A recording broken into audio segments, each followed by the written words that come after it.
Hey everybody, Andy Kvernen here, and I want to give you a brief update on our plans for re-entering into an in-person worship experience. And I'm excited that on June 7th we're going to be worshiping here on the lawn right here at 1417 West McMillan. I'm standing out here and I'm just outside my window of my office door, and I get to look at this beautiful view behind me every day.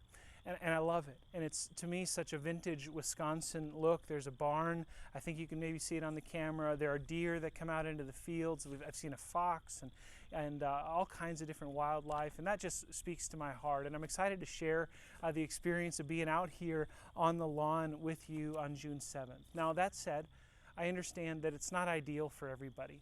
And I regret that. I wish we could make everything perfect for everybody, and yet our reality is that we can't. And so if that's true for you, I just want you to know I feel that, and trust me that I can't wait to get back to normal whenever that is. But I'm excited about the Worship on the Lawn experience because, as I said last week, I think it'll be a reasonable approach to re-entering. It'll be safe. And we find that, I heard a statistic today that worshiping outside, being outside in an outdoor environment is 3.5 times safer than being inside in any environment. And so we're confident that this will provide a safe measure for you to come back. We're also confident that it'll be relational, that rather than spreading out over 4 or 5 services, different venues, different things, and remaining socially distant inside, there's advantage to coming together outside and enjoying each other in one environment. So it's going to be relational, and then it'll be rich. There's a lot of churches. There are a lot of churches that are coming back, but they're not going to sing. They're going to have a very truncated, short service. And as I thought about that, and as our team thought about that, I thought, you know what? I don't want to invite you to come back to church and not invite you to sing, and not invite you to participate in a full way. And so this way, we're going to be able to do that. I can't wait to hear your voices again, church. I can't wait to hear you sing with Pastor Nate and the team, and I can't wait to sing with you and respond in worship to our great God. So I hope you understand why we're doing what we're doing. Now, I want to give you some of the what, and you'll see in the shout out here, there's a document that I encourage you to download and to print off and to bring with you, or at least to review carefully. I want to just walk through some of the details with you. We're going to continue with the worship service virtually at 8:55 a.m. So if you've been tuning in on that the last number of weeks, months actually, it's going to be the same thing. It'll have the same feel. We'll be there, and it'll be a great time of worship. And if you're not ready to come back on campus yet, maybe you're in a vulnerable population group and you're just not convinced that this is the right thing for you, worship virtually. It's a great option, and we encourage you to do that.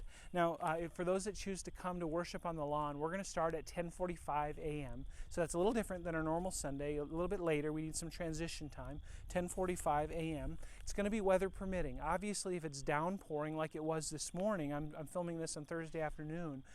If it's downpouring, we're not going to worship on the lawn because that wouldn't be a good experience. And our alternative is to have that opportunity in a virtual worship service like we have. We encourage you to bring your own chairs. We're not bringing out all the chairs from the worship center. There's lots of good reasons for that. You can imagine what they are. But bring your own lawn chairs. If you want to bring a blanket, you can bring that. If you want to bring an easy chair, bring that. That's awesome. Do it. Have fun. But bring your own chairs. Bring your own coffee or whatever beverage, reasonable beverage, right? Of course, for Sunday morning. Masks are not going to be required, but if you want to wear a mask, we're going to invite you to do that. You're welcome to do that. So just know that if you're not inclined to wear a mask, you don't have to. And if you are, please feel free, and that's going to be no problem. We'll have some limited drive-up spaces available just to my left here on the east side of the lawn. There are about 13 spots, and those will be available if you want to stay in your cars. We're not going to have an FM transmitter, but we will have the sound directed in that direction. So we think you'll be able to hear with your windows open, and if you want a drive-in spot, you can sure have that. We invite you to bring your kids, and one of the things as a family that we need to acknowledge here is that this isn't going to be perfectly ideal. We're not going to have a nursery. We're not going to have a full programmed children's ministry. But your kids and families, you're so welcome. We want you to come. And we think it's going to be a cool environment outside with your kids. And guess what? If there's a kid that acts up a little bit when I'm preaching, bring it on. Bring it on.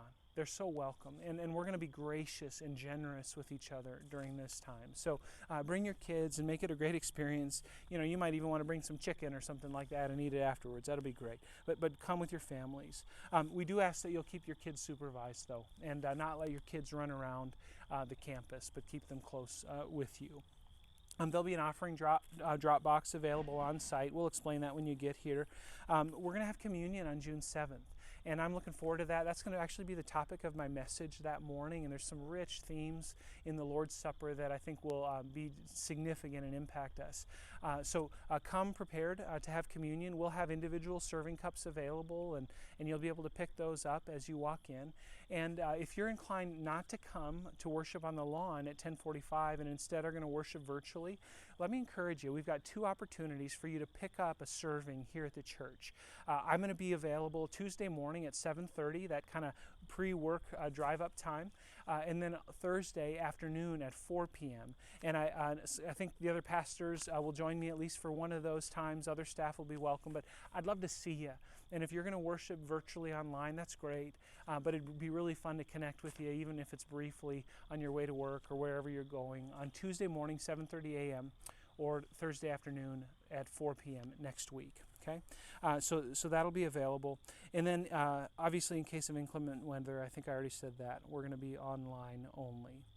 Check our Facebook and our Instagram and our website in any one of those 3 on Sunday morning after 7 p.m. if the weather looks iffy, and we'll post on there by that time.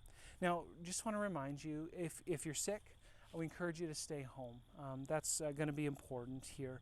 If you consider yourself vulnerable and you're not yet ready to return, again, we understand, and that's okay. And so we encourage you to stay home and watch online. That's up to you.